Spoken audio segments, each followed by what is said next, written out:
Uh, Hello, everyone, and welcome to this version of our weekly Catalyst meditation.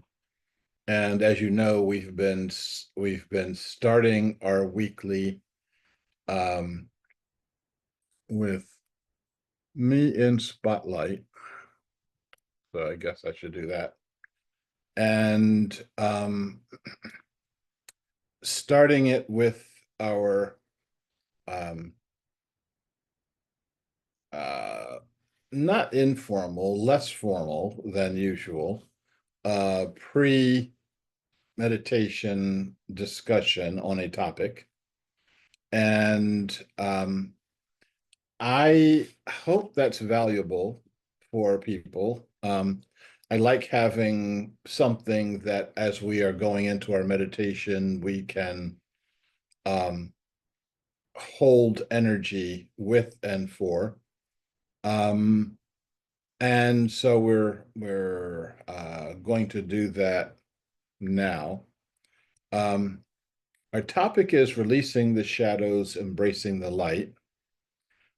Because I recognize several names on our list here, there may be folks who have done Shadow to Light before.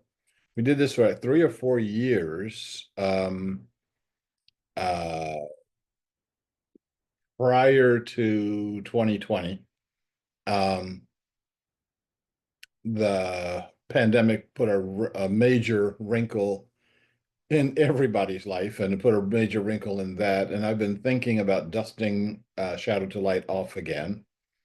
Um, if you did Shadow to Light in your local church or with me,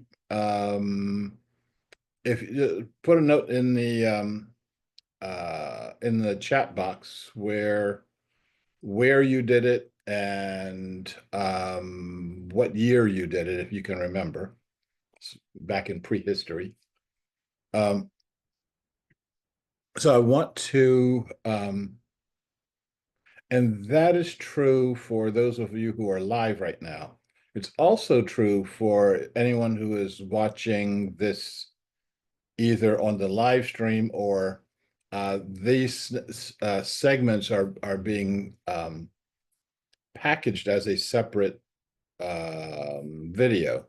And so if you're watching it on a standalone video and you were part of Shadow to Light, let me know that. The Shadow to Light came because we were then, as we are now, focused in the wrong direction. We spent all of our time focusing on semi-problems, semi-constructs, semi-issues, and we don't focus enough time on the things that are really prevalent for us. What are our major issues in this society?